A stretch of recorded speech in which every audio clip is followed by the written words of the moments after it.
오늘 우리에게 주시는 하나님의 말씀은 예레미야 29장 1절에서 14절까지의 말씀입니다. 구약성경 1096쪽에 있습니다. 예레미야 29장 1절에서 14절까지의 말씀 한 절씩 교독하시고 마지막 절을 함께 낭독하도록 하겠습니다.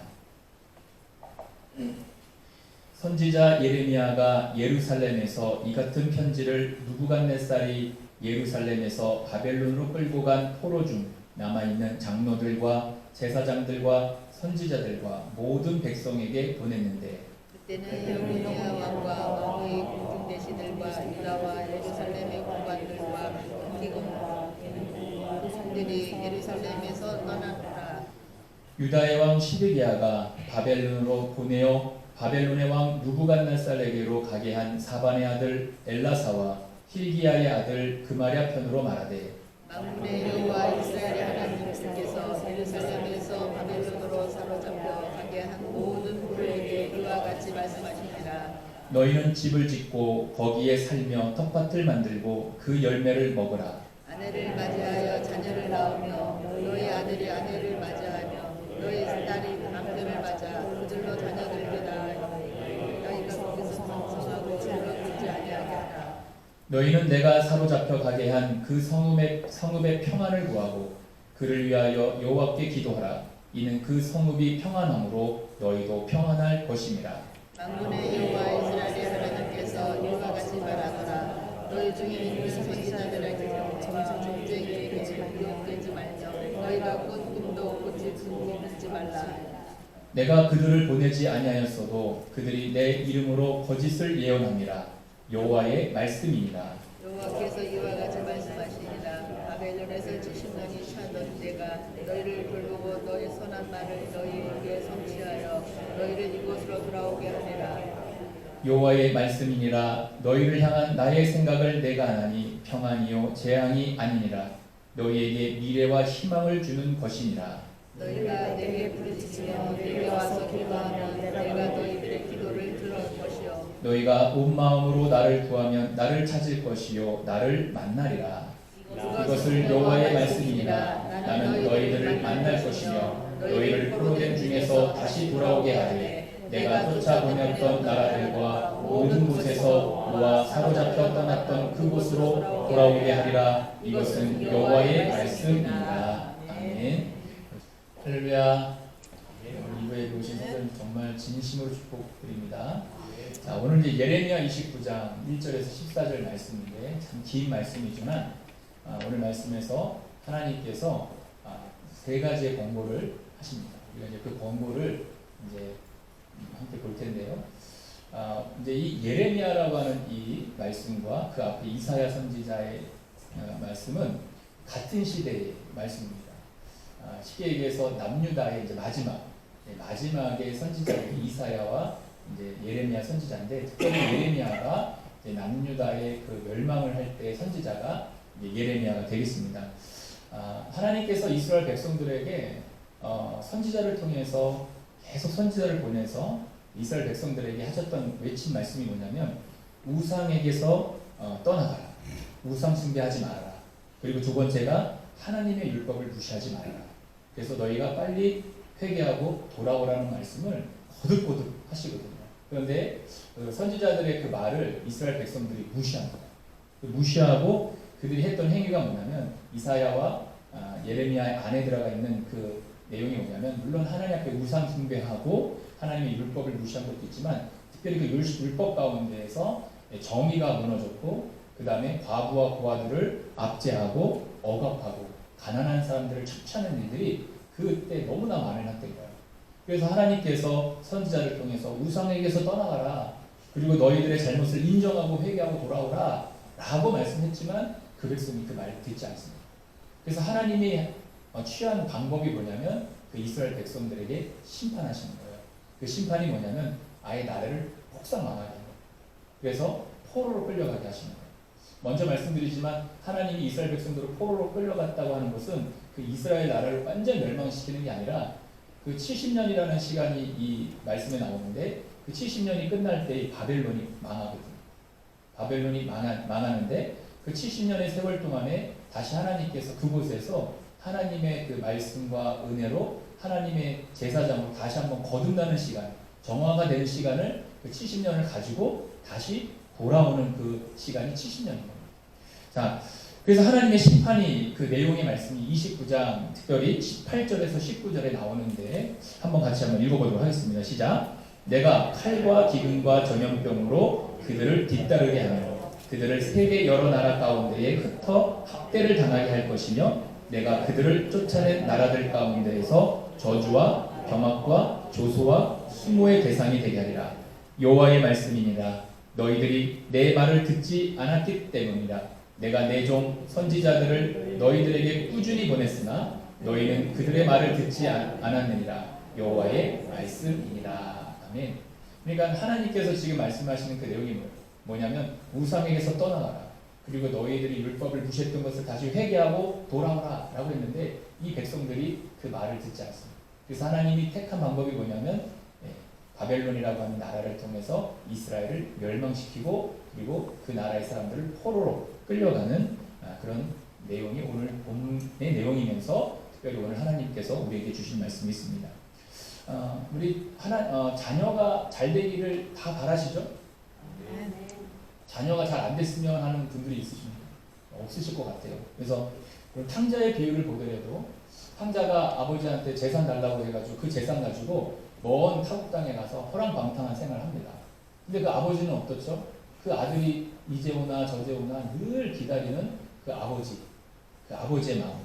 그러니까 어떻게 보면 하나님의 그 마음이 그 부모의 마음과 비슷해요. 이 백성들이 지금 심판을 하시지만 결국은 하나님이 이 백성들을 완전히 멸망하게 하시는 게 아니에요. 하나님은 그 백성들의 마음을 담고 계시는 거예요. 그러니까 우리 부모님들, 특히 어머님들이 이 아이가 좀 잘 됐으면 하면서 하는 것들이 많아지는 게 있습니다. 뭐가 많아지죠? 잔소리가 엄청 많아요. 왜 잔소리가 많아지냐면 경험적으로 그렇게 하면 안 된다는 걸 알기 때문에 잔소리를 하는 거예요. 근데 그 부모님, 특히 어머니의 말을, 그 잔소리를 잘 들으면 철이 든 거죠. 근데 보통 아이들 어때요? 철이 무슨 철입니까? 아주 그냥 엄마 말에 그냥 반기 들고 엄마가 손 탁 올리면 탁 막잖아요. 아들 같은 경우는 한 6학년 좀 넘어가면 이제 팍 손 잡습니다. 그때 굉장히 막 시련이 다가오죠. 이게 그래가지고 이제 주변에 막 잡히는 거 막 잡아가지고 막 때리는 부부들도 가끔 있습니다. 네, 탁 막습니다. 하람이가 이제 탁 막을 때가 좀 있으면 와요. 이제 딱. 근데 여러분 그 자녀들이 철이 들으면 그 말을 들어요. 근데 안 듣습니다. 근데 그 하나님의 마음이 그런 마음이에요. 그 말을 하면 좀 들었으면 하는데 안 듣는다는 겁니다. 그러니까 오늘 본문에서도 하나님의 마음이 이 말씀 안에 담겨져 있어요. 이 백성들이 좀 그 선지자를 하나님이 보낸 그 선지자들의 말을 통해서 돌아왔으면 좋겠는데 이 백성들이 안 듣는 거예요. 그러니까 하나님이 얼마나 마음이 답답하셨겠어요. 그럼에도 불구하고 우리 부모님들이 그렇게 잔소리하는 이유는 뭐냐면 그 아이가 잘 됐으면. 그러니까 끝까지 기도하고 참고 인내하고 기다리잖아요. 그러니까 하나님도 그렇게 인내하고 기다리세요. 심판을 할지언정 그 백성들이 그곳에서 다시 정화돼서 돌아오는 그것이 하나님의 계획의 뜻인 거예요. 그 말씀이 14절에 나옵니다. 그럼 같이 한번 읽어보겠습니다. 14절 시작.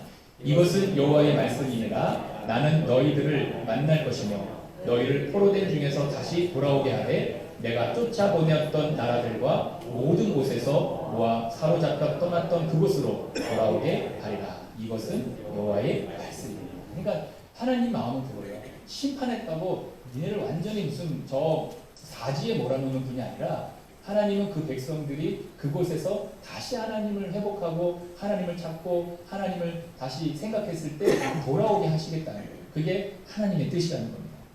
그러니까 포로로 끌려갔지만 하나님이 돌아오게 하시겠다는 거예요. 그게 하나님의 마음입니다. 그 심판이 있지만 하나님께서 회복해 주시겠다는 말씀이 오늘 이 말씀이에요. 자, 오늘 이 말씀 안에는 그 포로로 끌려간 이스라엘 백성들에게 하나님께서 세 가지의 권고를 하십니다. 세 가지의 권고를 우리가 볼 텐데 앞서서 1절에서 3절까지는 하나님께서 예레미야를 통해서 그 권고의 말씀을 보내는 내용이 1절에서 3절까지 나와요. 자, 누가 받는지, 누가 그 편지를 가져가는지, 누가 전달했는지 이것이 잘 소개되어져 있습니다. 그냥 한번 보고 넘어가면 1절 보면 선지자 예레미야가 예루살렘에서 이같이 편지를 느부갓네살이 예루살렘에서 바벨론으로 끌고 간 포로 중 남아있는 장로들과 제사장들과 선지자들과 모든 백성에게 보냈는데 이스라엘 남유다가 멸망한 게 언제냐면은 BC 586년에 멸망합니다. 그냥 완전히 멸망합니다. 그리고 그 뒤 600년에 이제 예수님이 오시는데 일단 멸망을 해요. 그런데 이 포로로 끌려갈 때가 언제냐면은 BC 597년이에요. 그 앞에 10년 전부터 1차, 2차, 3차로 해서 이 백성들이 포로로 끌려갑니다. 근데 이 포로로 끌려가는 사람들이 일반 백성들이 아니에요. 지도자들, 그리고 좀 우수한 기술자들, 이런 사람들을 다 데리고 가는 거예요. 자, 그 말씀 2절을 보면 그때의 여고니아 왕과 왕후와 궁중 내시들과 유다와 예루살렘의 고관들과 기능공과 토공들이 예루살렘에서 떠나느라. 그러니까 이제 예루살렘에 아주 그냥 엘리트들만 다 데리고 간 거예요. 우리가 그걸 알 수 있는 게 다니엘과 같은 사람들이 다 가는 겁니다. 이 여고니아 왕이라고 했을 때 이 여고니아가 누구냐면 여호야긴 왕이에요. 남유다의 19대 왕입니다. 근데 이 왕은 3개월뿐이 못해요. 그 다음에 왕이 누구냐면 시드기야 왕이에요. 이 사람이 남유다의 20대 왕인데 11년을 통치합니다. 사실 이 왕이 예레미야 말처럼 빨리 항복하고 그냥 바벨론에 그냥 속국으로 살았으면 그 많은 사람들이 죽지도 않을 뿐만 아니라 처참한 모습이 없었을 거예요. 그런데 끝까지 항상하다가 이 시드기야가 자기 두 눈앞에서 두 아들이 죽는 걸 보고 자기는 또 눈이 뽑혀서 바벨론을 끌려가서 처참하게 거기서 인생을 마감하는 왕이 이 시드기야 왕이에요. 어떻게 이제 편지가 전달됐냐 했을 때 3절에서 나오죠. 자, 3절 보면은 유다의 왕 시드기야가 바벨론으로 보내어 바벨론의 왕 느부갓네살에게로 가게 한 사반의 아들 엘라사와 힐기야의 아들 그마랴 편으로 말하되. 그러니까 예레미야가 쉽게 얘기해서 이 사람들에게 하나님의 그 말씀을 편지로 보내는 거예요. 이 엘라사와 그마랴 편으로 하나님의 말씀을 편지로 보낸 겁니다. 자, 그러면 하나님께서 이스라엘 백성들에게 그러면 어떤 권고를 하시냐 했을 때 첫 번째 권고가 뭐냐면 5절에서 7절이에요. 자, 5절에서 7절 말씀 한번 같이 읽어보도록 하겠습니다. 시작. 너희는 집을 짓고 거기에 살며 텃밭을 만들고 그 열매를 먹어라. 아내를 맞이하여 자녀를 낳으며 너희 아들이 아내를 맞이하여 너희 딸이 남편을 맞아 그들로 자녀를 낳게 하여 너희가 거기에서 번성하고 줄어들지 아니하게 하라. 너희는 내가 사로잡혀 가게 한 그 성읍의 평안을 구하고 그를 위하여 여호와께 기도하라. 이는 그 성읍이 평안함으로 너희도 평안할 것입니다. 자, 하나님께서 무슨 권고를 하냐? 첫 번째, 너희가 거기서 뭐라고 말해요? 집을 짓고 텃밭을 만들고 그 땅의 열매를 먹으면서 거기서 아내를 맞이하여 자녀를 낳고 너의 아들 자녀가 또 아내를 낳고 너의 딸이 또 남편을 맞아서 그들로 자녀를 낳게 하라 라는 명령을 하는 거예요. 여러분, 그러니까 그리고 나서 뭐라고 실제로 말하냐? 내가 사로잡혀간 그 성읍을 위해서 평안을 구하라라는 식의 말씀하는 거예요. 자, 이걸 정리하면 그거예요. 첫 번째로 정착해서 생활하라. 네가 그 땅에 정착해서 생활하라. 두 번째가 뭐냐면 그 땅을 평화를 추구하라. 이 얘기를 하는 거예요. 여러분, 포로로 잡혀갔는데 가장 큰 스품이 뭘까요? 포로로 잡혀갔을 때 가장 큰 스품은 뭐냐면 하루라도 빨리 고향으로 가는 게 그들의 소망 중에 소망이에요. 포로로 끌려갔을 때. 왜냐하면 거기로 가야 된다는 생각이 있는데 거기에 땅을 지금 터전을 잡고 결혼하고 자손을 낳으며 그 성읍의 평화를 구하라고 하니까 여러분 그 말을 들었을 때 어땠을 것 같아요? 기가 막히죠. 난 그냥 한 일주일 가려고 갔는데 거기서 10년 살으라고 그러는 거예요. 어떨 것 같아요, 여러분? 기가 막히고 코가 막히고 하늘이 뚫리죠. 그냥. 하늘이 뒤집어지고 미칠 것 같아요. 네, 완전히 미칠 것 같아요. 근데 하나님께서 왜 그러셨느냐? 하나님이 왜 그렇게 말씀하셨냐? 거기는 하나님의 계획이 있다는 거예요.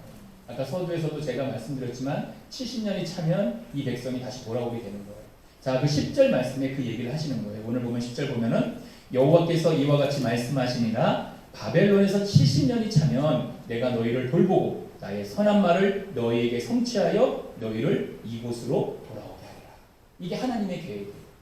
그러니까 하나님이 그 백성들을 심판하셨다고 해서 사지로 몰아놓은 게 아니라 그 백성들이 그 70년 가운데에 다시 한번 믿음을 다시 한번 재정립하고 다시 한번 하나님의 나라가 무엇인지를 깨닫고 그들을 돌아오게 한다는 거예요.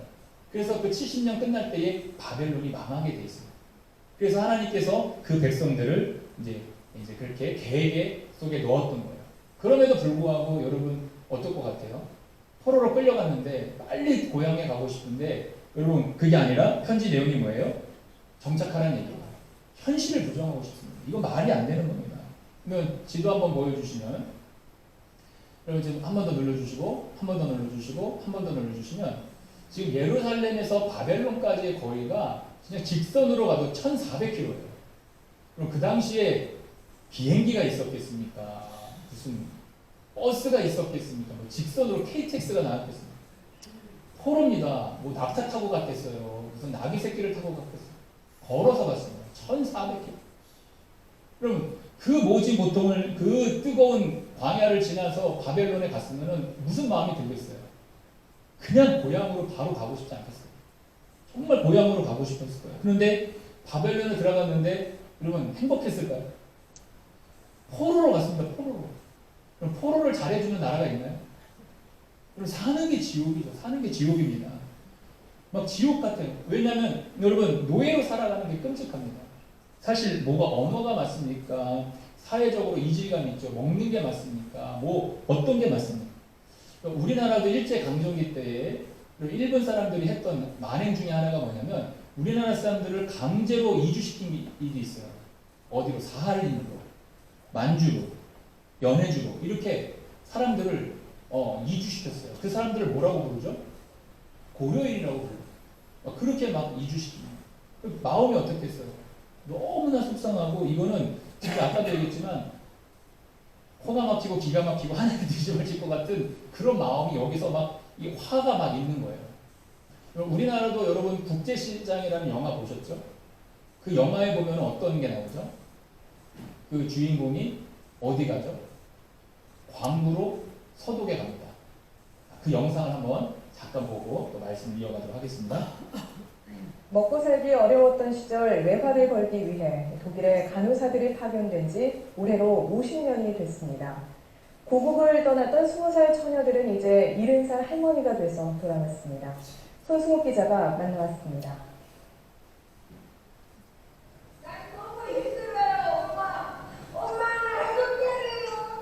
엄마 아버지 알려준 거 내가 왜 여기를 왔나 그런 생각을 많이 했거든요. 화독 간호사들이 낯선 타향에서의 고된 삶과 고국에 대한 그리움을 연극으로 만들었습니다. 김치를 뽑을 끓여서 거기다가 돼지고기 카시를 더 넣고 그러면 마늘 냄새가 가잖아요. 일을 잘하면서 냄새나고 이렇게 하면 별로 안 좋잖아요. 1966년부터 10년간 만여 명의 간호사가 독일로 떠났습니다. 가난한 조국과 가족을 위해 외화벌이에 나섰던 겁니다. 소부동에 파견된 광부나 간호원들과 기술자들의 수가 날로 늘어나서 많은 대가를 보여드리고 있음을 연극 공연 뒤 나선 서울관광 타향살이 얼마나 힘들었냐는 질문에 그 시절엔 모두 그렇게 살았다며 발전한 서울의 모습에 놀라는 표정을 감추지 못합니다. 그때 떠났을 적에는 정말 판자촌에서 살았었죠. 진짜 우리 고생을 하면서도 참 열심히 살았어요. 모든 분들이. 한 시중은행의 초청으로 고국을 방문한 13명의 파독 간호사들은 고달팠던 삶을 담은 연극과 사진 전시회를 연 뒤 다음 달 독일로 돌아갑니다. SBS 손승우입니다. 국제시장에 그 나왔던 그 한 대목이 이제 그게 이슈가 돼가지고 이제 그 파독 간호사 그다음에 파독 그 광부들 그러니까 지금 한국에 사는 분들이 아니라 독일에 살고 있는 분들이 모셔가지고 저걸 한 거예요. 여러분 그때 파독 광부, 파독 간호사 그분들이 제일 듣고 싶은 말이 뭐냐면 우리나라가 잘 살게 되었대. 이게 제일 듣고 싶었대요. 그러니까 여러분 그 당시에 우리나라가 60년도 박정희 대통령 시대인데 얼마나 가난했냐면은 이 외국에서 차관을 안 빌려주는 거예요. 그래서 박정희 대통령이 진짜 지푸라기라도 붙잡는 심정으로 이제 서독에 간 겁니다. 서독에 가서 빌렸어요. 얼마를 빌렸냐면 그 당시에 1억 4천만 마르크. 그러니까 1마르크가 64원이었어요. 그러니까 1억 4천만 마르크면 그 당시 돈으로 94억이에요. 지금으로 유로화로 환율하면은 한 1,800억 정도를 빌려온 거예요.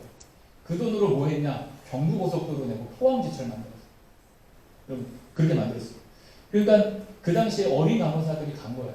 물론 가서 그분들이 일반 우리 한국의 그 직장인들보다 8배를 벌었어요. 근데 그 돈을 다 한국으로 벌었어요. 그래서 그때 GDP 2%를 그분들이 담당했어요. 그래서 우리가 지금 이렇게 잘 살게 된 겁니다. 광부들은요, 500명 모집에 46,000명이 모집되어가지고 간 거예요. 근데 그것도 7,000명이 넘게 갔어요. 1000m 밑으로 내려가서 하는 거예요. 37도, 39도 되는 그 지하의 갱도에 들어가서 석탄을 캐는 거예요. 정말 수고하고 애쓰셨습니다. 지금 제가 볼 때는 우리 방본사님이나 이중문 장모님 때는 아마 우리 전 집사님 때는 아마 그걸 아실 거예요. 이서원 사님도 그걸 아실 거예요. 그런데 여러분 그 PPT 하나 보여주시면 그 박정희 대통령이 이제 함부르크 광산, 이제 우리 광원들이 거기서 일하는 함부르크 광산에 64년도에 가서 연설한 내용이 있어요. 저 옆에 있는 대통령은 서독 대통령, 리부케 대통령인데 그때 박정희 대통령이 했던 그 말이 뭐냐면 너무 정말 가슴에 울린 만리 타양에서 이렇게 상봉하게 되니 감개무량합니다. 조국을 떠나 이역만리 남의 나라 땅 밑에서 얼마나 노고가 많으십니까? 서독 정부의 초청으로 여러 나라 사람들이 이곳에 와 일하고 있는데 그 중에서도 한국 사람들이 제일 잘하고 있다고 칭찬을 받고 있음을 기쁘게 생각합니다. 여러분, 난 지금 몹시 부끄럽고 가슴이 아픕니다. 대한민국 대통령으로서 무엇을 했나 가슴에 손을 얹고 반성합니다. 나에게 시간을 주십시오. 우리 후손만큼은 결코 이렇게 타국에 팔려 나오지 않도록 하겠습니다. 광원 여러분, 간원 여러분, 모국의 가족이나 고향 땅 생각에 괴로움이 많을 줄로 생각되지만 개개인이 무엇 때문에 이 먼 이국에 찾아왔단가를 명심하여 조국의 명예를 걸고 열심히 일합시다. 비록 우리 생전에는 이룩하지 못하더라도 후손을 위해 남들과 같은 번영의 터전만이라도 닦아 놓읍시다. 이 연설을 하면서 박 대통령이 울었대요. 후문의 그 기사를 보면. 그리고 유경수에서는 눈이 퉁퉁 부어가지고 눈을 어디다 둘 수 없을 정도로 그렇게 가슴 절절한 그 당시였던 것 같습니다. 여러분 그때 광부들이 리뷰케 대통령, 저 대통령한테 뭐라고 하니 막 절하면서 감사합니다, 감사합니다 했다는 거예요. 우리 대통령 도와주셔서 감사합니다. 우리 대통령 도와주셔서 감사합니다. 한국 좀 도와주세요 이랬다는 거예요. 참 그걸 보면서 정말 우리 선조들이 되게 고생 많이 하셨다. 우리 부모님 세대가 고생 많이 했다는 것을 깨닫게 됩니다. 근데 저 내용도 있지만 제가 저것을 보여드린 게 뭐냐면 타양살이가 얼마나 힘드냐는 것을 우리가 한번 생각해 보자는 거예요. 그리고 한 번도 가본 적이 없는 땅, 뭐가 맞겠어요? 한 번도 먹어보지 않은 음식. 아까 그 연극 영상에서 김치 뭐가 얘기하고 뭐 돼지고기 넣는다고 했는데 흉내만 낸 거지 어떻게 그 맛이 나겠습니까? 한국에서 나는 그 맛이 뭐가 났겠어요? 흉내만 내는 거예요. 얼마나 그리워요. 한 번도 경험해보지 못한 그런 기후, 한 번도 경험해보지 않은 음식들, 그리고 그 가본 적도 없는 그 땅, 얼마나 보면 얼마나 힘들고 어렵겠습니까? 그리고 더더 고향에 대한 그리움이 굉장히 사무쳤을 거예요. 고향 소식 좀 들어봤으면, 고향 음식 좀 먹어봤으면, 그런 어떤 어마어마한 그런 그리움으로 사무쳤을 거예요. 여러분, 오늘 이 예레미야에서 나오는 이 말씀의 이스라엘 백성들이 그 바벨론에서 그 고향에 대한 내용을 담은 시편 137편에 그 내용이 나옵니다. 한번 그 말씀을 보면은 그 비참한 삶을 잘 표현하는데 이걸 세번역 성경으로 제가 한번 읽어보도록 하겠습니다. 우리가 바빌론 강변 곳곳에 앉아서 시온을 생각하면서 울었다. 그 강변 버드나무가지에 우리의 수금을 걸어두었더니 우리를 사로잡아 온 자들이 거기에서 우리에게 노래를 청하고 우리를 짓밟아 끌고 온 자들이 저희들을 흥을 돋워 주기를 요구하며 시온의 노래 한 가락을 저희들을 위해 불러보라고 하는구나. 우리가 어찌 이방 땅에서 주님의 노래를 부를 수 있으랴. 예루살렘아, 내가 너를 잊는다면 내 오른손아 너는 말라 비틀어져 버려라. 그러니까 이 말씀의 핵심이 뭐냐면 지금 바벨론 강변에서 막 운다는 거예요. 왜 우냐? 고향 생각하면서 울어요. 근데 고향 생각하면서 우는데 더 막 슬프고 힘든 게 뭐냐면 이 바벨론 사람들이 뭐라고 하냐면 야 유대놈들아, 야 니네 노래 한번 불러봐 막 이러는 거예요. 안 그래도 막 지금 타향살이 때문에 막 힘들어 죽겠고 포로 막 생활하는 힘들어 죽겠는데 그 사람들이 하는 말이 뭐냐면은 야 니네 노래 한번 불러봐 이러는 거예요. 심지어 더 심한 말이 뭐냐면 야 니네 하나님 불러봐. 니네 하나님 하늘에 있냐 땅에 있느냐 봐봐 임마 니네들이 여기 끌려온 거 하나님이 없는 거야 임마 이러면서 이 속을 막 뒤집어 놓는 거야. 여러분 그 당시에 그 사람들의 생활이 얼마나 힘들었겠어요. 얼마나 비참했겠습니까. 그 백성들을 조롱하고 너무나 애통하고 힘들었던 거예요. 그래서 저 5절에서 뭐라고 말해요? 차라리 내 오른손이 그냥 말라 비틀어졌으면 좋겠다라고 하는 어떻게 보면 그 마음 가운데 한탄의 소리를 지고 하고 있는 겁니다. 자, 저 말씀을 가지고 우리도 한번 생각을 해볼까요? 우리도 어떤 어려움이 닥치면 어때요, 여러분? 우리에게도 어떤 어려움이 닥치면 우리에게 먼저 터져 나오는 게 뭐죠? 원망과 불평이 터져 나와요. 원망과 불평. 그래서 막 이런 말을 합니다. 아니 하나님 살아계신 거 맞냐? 나 이제 못하겠습니다. 다른 사람 시키고 꼴도 보기 싫습니다. 막 이러면서 원망과 불평이 막 튀어나옵니다. 그러면서 막 현실을 부정합니다. 자포자기한 태도가 되는 거죠. 그러면서 막 푸념을 해요. 좋은 날이 다시 오겠어. 기도한들 무슨 소용이 있어. 이러면서 결국은 기렇게 사는 거지. 라고 하면서 자기 자신을 막 포기하는 거예요. 근데 여러분 어떤 원망이 상황이 어려워서 나올까요? 어떤 사람들을 비교해보면 어떤 사람들은 똑같은 상황인데 원망하지 않아요. 근데 어떤 사람들은 원망합니다. 그럼 그 차이가 뭘까요? 원망하는 사람과 원망하지 않는 사람들의 그 숨어있는 영적인 차이가 있어요. 그건 뭐냐면 여러분 절대로 환경 때문에 그렇지 않습니다. 남편 잘못 만났어. 부인 잘못 만났어. 부모 잘못 만났어. 아유 그때 부모님이 나한테 한 번만 도와줬으면 이런 것들 때문에 그렇지가 않아요. 원망은 어디서부터 출발하냐면 여러분 불순종에서부터 출발합니다. 불순종. 자, 제가 그걸 설명을 해드릴 텐데 여러분 우리 마음에 하나님을 왕으로 모시면 우리는 천국을 소유하며 살아갈 수가 있어요. 어떠한 상황이 닥쳐도 하나님이 내 심령에 내 안에 왕이 되시면 행복을 누리며 살아갈 수가 있어요. 그런데 반면에 내가 나의 왕이 되면은 우리는 지옥을 경험하며 사는 거예요. 여러분 하나님이 왕이 되면 생명과 평안이라고 하는 천국이 우리한테 있는 거예요. 그런데 내가 왕이 되면 사망과 지옥이라는 그 열매가 맺히는 거예요. 그러면 천국을 소유하고 누리며 살 수 있는 구체적인 방법이 뭐냐면 하나님께 순종하는 거예요. 그 순종이 뭐냐면 내 안에 왕이 하나님이시라는 것을 고백하는 게 순종이에요. 그런데 많은 분들이 순종하지 않고 뭐부터 하느냐? 원망부터 하는 거예요. 결국 그 말은 무슨 말이냐? 내 안에 왕이 하나님이 아니시다. 내 안에 왕이 나이기 때문에 어떤 상황과 조건이 닥쳤을 때 어떤 사람들은 원망하지 않는데 어떤 사람들은 원망한다는 말이 뭐냐면 내가 왕이기 때문에 원망하는 거예요. 그러니까 어떤 상황이 닥쳐도 힘든 거예요. 어떤 조건이 와도 행복하지 않는 거예요. 그래서 지옥의 열매를 맺는 것입니다. 여러분 이 성경에서 말하는 이 불순종 내가 내 안에 왕이 될 때에 이런 일이 벌어지는 겁니다. 예수님께서도 동일한 사건이 있었어요. 예수님께서도 여러분 하나님의 말씀의 명령에 따라서 이 땅에 오셨습니다. 그래서 이 땅에 오셔서 천국을 누리는 삶을 보여주셨어요. 그래서 예수님께서 누가복음 9장에 가면은 첫 번째로 내가 사람들의 손에 의해서 죽임을 당할 거다라는 이야기를 제자들한테 합니다. 그랬더니 제자들이 난리가 나는 거예요. 주님 무슨 소리 하시는 거냐고, 주님이 왜 죽으시냐고 그런 거예요. 그러니까 예수님은 이 하나님 말씀에 순종하여서 천국을 누리는 사람이 되었고 하나님의 말씀에 따라서 이제 순종하면서 가는 그 길을 가는데 제자들은 하나님이 왕이 아니시면 주님이 왕이 아니시니까 내가 왕이니까 나중에 내가 한 자리 해야 되는 그것들 때문에 주님이 죽으신다는 게 말이 됩니까? 이건 말이 안 됩니다. 결국 제자들은 환경과 조건 때문에 안 됩니다라고 얘기한 거예요. 안 됩니다. 근데 예수님은 천국을 누리신 거예요.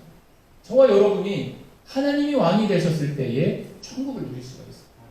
어떠한 조건과 환경에서도 우리는 그것을 이겨낼 수가 있습니다. 그런데 만약에 내가 왕이 되면은 우리는 절대로 그런 어떤 천국의 열매를 누릴 수가 없는 거예요. 심하게 얘기하면 정말 지옥의 열매를 누리게 됩니다. 내 안에 왕이 되시면, 하나님이 내 안에 왕이 되시면 어떤 환경이나 조건이나 상관없이 평안을 누릴 수가 있다. 여러분 그래서 오늘 본문 29장 11절에 보면 하나님께서 이 말씀을 하십니다. 같이 한번 함께 읽어봅니다. 시작. 여호와의 말씀이니라 너희를 향한 나의 생각을 내가 아나니 평안이요 재앙이 아니라 너희에게 미래와 희망을 주는 것이니라. 아멘. 그럼 평안이라고 하는 말이 뭐죠? 히브리어로 띠리리리 저 하는 게 아니라 샬롬 가요 부르는 게 아니라 샬롬 이렇게 하잖아요. 근데 우리는 보통 샬롬 하면 평안이라고만 알고 있는데 이 평안이라고 하는 이 말 안에 담겨져 있는 여러분 귀한 진리가 있는데 그게 뭐냐면 안전함, 안전 그리고 행복한 삶 그리고 일이 잘 되고 완전함을 포함하고 있는 게 이 히브리에서 말하는 샬롬이에요. 그러니까 지금 이 본문에서 말하고 있는 이 평안이 뭐냐면 하나님께서 평안을 우리에게 주시겠대요. 그냥 샬롬 그게 아니라 그냥 샬롬 그냥 우리가 알고 있는 평안이 아니라 안전함과 행복한 삶과 일이 잘 되고 그 완전함이 포함되어 있는 평안을 하나님께서 우리에게 주신다는 거예요. 어떤 사람에게 이 은혜를 주신다고요? 하나님이 내 안에 왕이 되시는 사람에게 그 은혜를 주신다는 거예요. 그러니까 어떤 조건과 환경이 있을 때에 똑같은 환경인데 어떤 사람은 평안을 누리고 어떤 사람은 원망과 불평이 나오는 거예요. 그럼 우리는 어떤 삶을 살아야 될까요? 우리 마음에 하나님을 왕으로 모셨을 때에 우리 이 귀한 평화가 우리에게 오는 겁니다. 저는 우리 교회 모든 성도님들이 이 평안을 누리셨으면 좋겠어요. 조급하고 힘들고 어렵고 환경 탓하고 사람 탓하고 원망하는 게 아니라 그 모든 매듭의 근원을 하나님으로부터 풀어나갈 수 있는 그리고 그 하나님이 주시는 평안을 누리는 저와 여러분이 되었습니다. 그런 은혜가 우리 모든 성도님들에게 임하시기를 주님의 이름 축복합니다.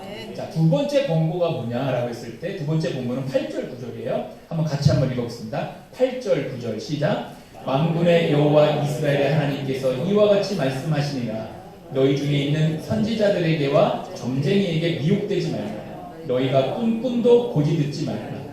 내가 그들을 보내지 아니하였어도 그들이 내 이름으로 거짓을 예언함이라. 여호와의 말씀이니라. 자, 이 말씀 보면 두 번째 공고가 뭐냐면은 너희가 거짓 예언자, 거짓 선지자를 조심해라. 결국 하나님 말씀하시는 게 뭐냐면 진리의 말씀을 따라 살아라. 이 얘기를 하시는 거예요. 자, 왜 하나님이 이 말씀을 하셨냐? 오늘 29장에서 이 얘기가 나오지 않지만 28장에 가면은 무슨 사건이 있냐면 선지자라고 하는 하나냐라고 하는 사람이 있어요. 이 사람이 하나님 앞에 메시지를 받았다고 하면서 그 포로로 온 백성들에게 한 이야기가 뭐냐면 여러분 하나님께서 2년 뒤에 돌아갈 수 있다고 말씀하십니다 라는 거 하는 거예요. 2년 뒤에. 여러분 그런데 예레미야는 편지를 지금 뭐라고 얘기해요?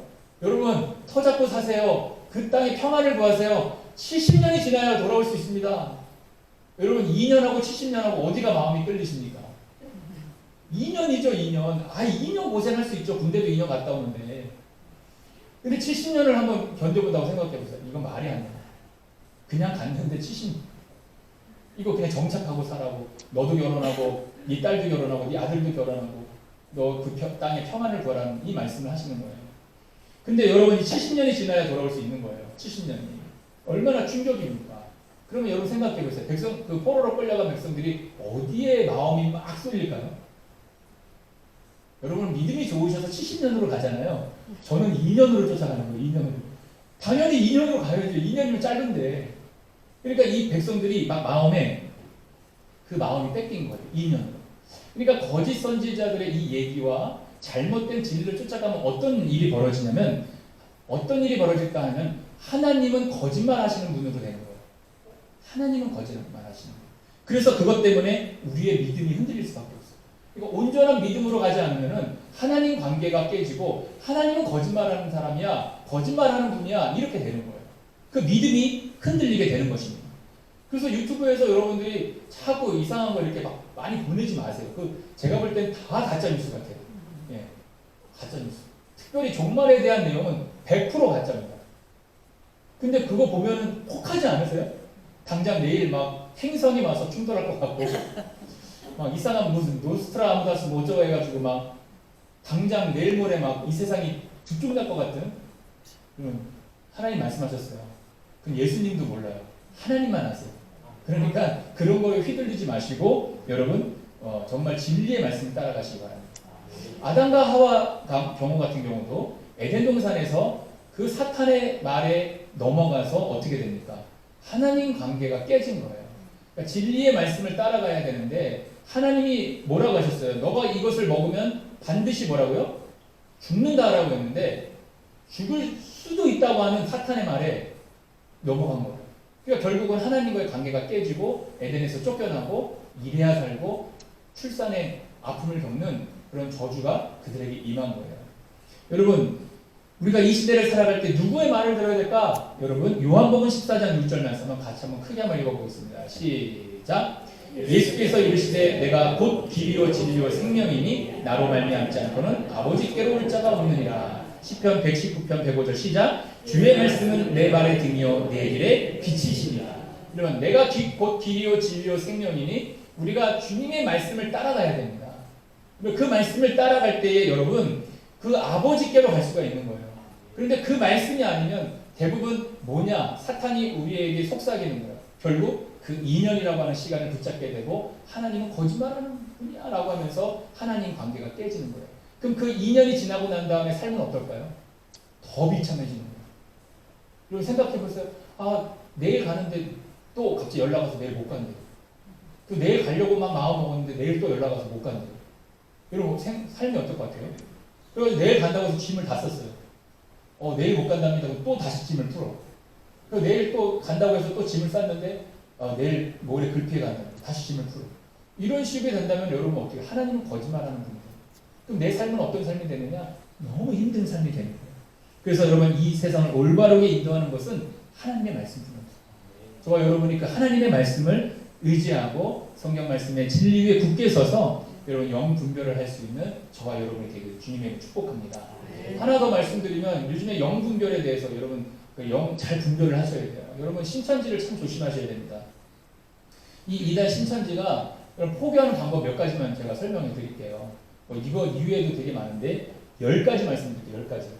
첫 번째로 뭐냐면 고아원 아이들에게 보낼 사랑의 메시지를 적어주세요. 길거리에서. 네, 이렇게 해요. 저희 교회에 건강 세미나 합니다. 함께 가시죠. 막 이래요. 세 번째로 동화구연을 배울 수 있는 좋은 문화센터가 있는데 함께 가시죠. 이래요. 그 다음에 자 선후배 멘토링해요. 이 대학교에서 많이 일어나는 일인데 멘토링 합시다. 이러면서 그렇게 가고요. 영어 스터디 할게요 하면서 이제 그런 식으로 포교하고 설문지 하나만 해주세요. 이렇게 또 하고요. 어젯밤 꿈에 자매님을 보았는데 흰 세마포를 입고 계셨어요. 여러분 이 말 듣고 따라가는 사람들은 진짜 영적 분별을 너무 심하게 하셔야 돼요. 8번째로 주여 주여 하는 자마다 천국에 들어갈 것이 아니라 들어갈 것이 아니라고 하는데 무슨 일인지 아세요? 그렇게 얘기하면 너 나가라 이렇게 하시면 됩니다. 너 나가라. 나는 우리 목사님한테 가서 그쪽에서 갈 테니 너는 너 나가라 이렇게 하시면 됩니다. 그 다음에 좋은 말씀 전해주는 선교사님과 함께 하는 모임이 있는데 같이 가서 성경 공부하지 않으실래요? 그럼 하지 마십시오. 성경 공부는 우리 교회에서만 하면 족합니다. 나가서 안 하셔도 됩니다. 그 다음에 10번째로 잡지사에서 나왔습니다. 청년들의 트렌드에 관해서 인터뷰할 텐데 인터뷰 좀 해주세요. 이거 이외에 굉장히 많습니다. 여러분들이 이런 영분별을 하셔가지고 이런 요즘 시대에 약한 이 세력들에게서 넘어가지 않는 저희 모두가 되기를 주님의 축복합니다. 자, 세 번째 마지막으로 세 번째 공부가 뭐냐면은 10절입니다. 10절을 다시 한번 읽어볼게요. 시작.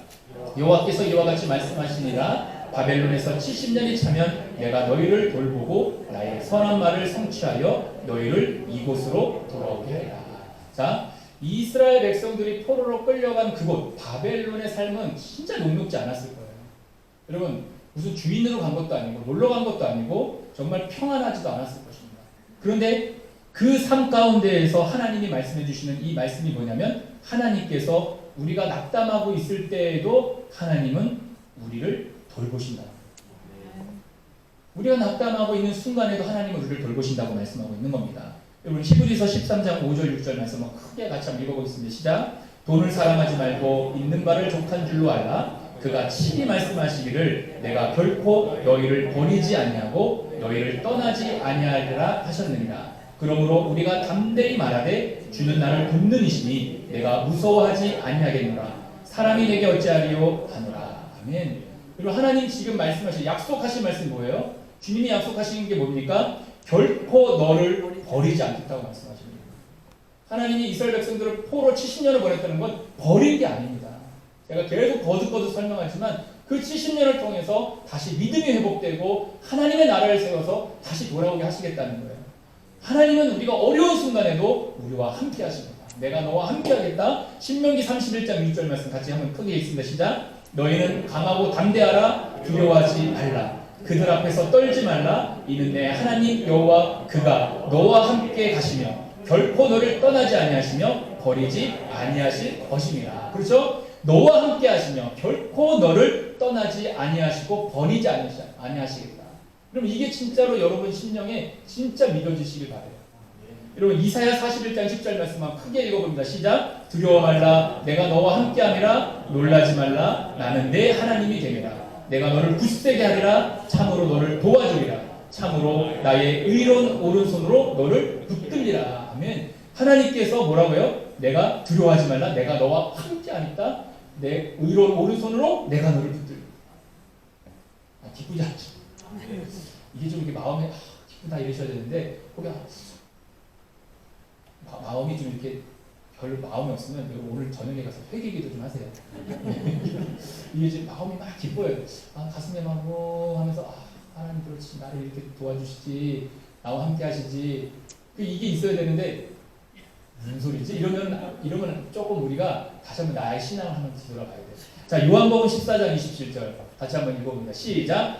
평안을 너희에게 끼치노니 곧 나의 평안을 너희에게 주노라. 내가 너희에게 주는 것은 세상이 주는 것과 같지 아니하니라. 너희는 마음에 근심하지도 말고 두려워하지도 말라. 너희 마음에 근심하지도 말고 두려워하지 말라. 하나님이 예수님이 너희에게 평안을 주신대요. 아멘. 그 평안이 우리에게 있습니다. 그 평안이, 그 샬롬이, 그 완전함이, 우리 삶이 잘 되고 모든 것들이 완전함이 우리에게 있다고 말씀하십니다.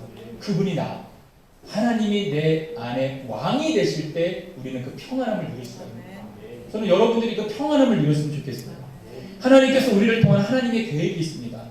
지금 어렵고 힘들어도 여러분 우리를 선한 길로 인도하십니다. 여러분 이것을 신뢰하고 믿으셨으면 좋겠어요. 낙담하는 순간에도 항상 우리를 돌보신다라고 말씀하고 있습니다. 그분의 은혜와 사랑이 우리를 늘 지키십니다. 하나님이 우리를 돌보신다고 믿고 신뢰하는 저와 여러분이 되었으면 좋겠습니다.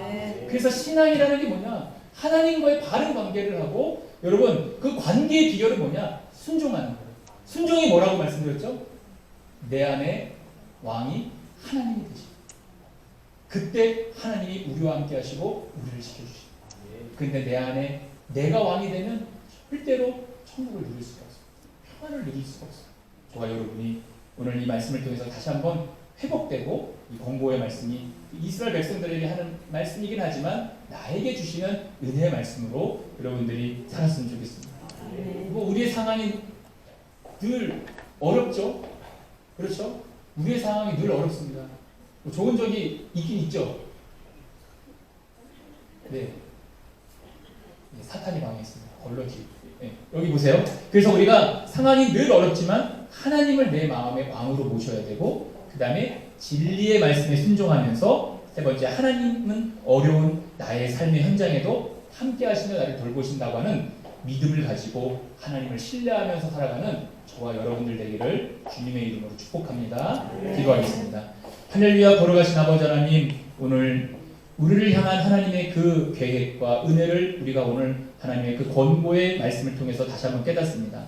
하나님을 내 마음의 왕으로 모시고 진리의 말씀에 순종하면서 하나님은 어려운 나의 삶의 현장에도 함께 하신다고 하는 믿음을 가지고 그리고 나를 돌보시는 그 하나님을 신뢰하며 살아갈 수 있는 우리 모든 성도님들 될 수 있도록 인도하여 주시옵소서. 감사드리며 예수님의 이름으로 기도드리옵나이다. 아멘. 이 시간 환우들을 위해서 기도하겠습니다. 여러분 아픈 부위에 손을 얹어주시면 위하여 기도하겠습니다. 살아계신 하나님 아버지, 이 시간 우리 교우들 가운데 환우들을 주님의 손에 중보하여 올려드립니다. 하나님께서 환우들을 받으시고 긍휼히 여기시며 질병의 고통으로부터 건져 주시옵소서. 우리 주 예수 그리스도께서 채찍에 맞으심으로 너희가 나음을 얻었다는 주님의 대속의 은혜를 의지하여 이 시간 믿음으로 손을 얹었사오니 손을 얹은 곳에 주님께서 친히 안수하여 주시옵소서. 주님의 흘리신 보혈의 피를 발라 주시옵소서. 이 시간 우리의 모든 질병을 대속하신 우리 주 예수님의 이름으로 명하노니 우리 가운데 있는 모든 육체의 질병은 떠나갈지어다. 하나님께서 창조하신 우리의 몸과 마음은 하나님께서 원래 창조하신 대로 그 기능이 회복될지어다. 예수님의 이름으로 기도드리옵나이다. 아멘. 이 시간 다 같이 일어나셔서 우리 화송의 찬양 예수의 길 찬양하시겠습니다.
이제는 우리 구주 예수 그리스도의 은혜와 아버지 하나님의 극진하신 사랑하심과 성령님의 내주교통하심이 우리 마음에 하나님을 왕으로 모시고 진리의 말씀에 순종하여 마음에 평안을 주시는 하나님과 함께 살아가기를 소망하는 우리 성도님들 머리 위에 그 가정과 사업장과 일터 위에 지금부터 영원토록 함께하옵시기를 간절히 축원하옵나이다. 아멘.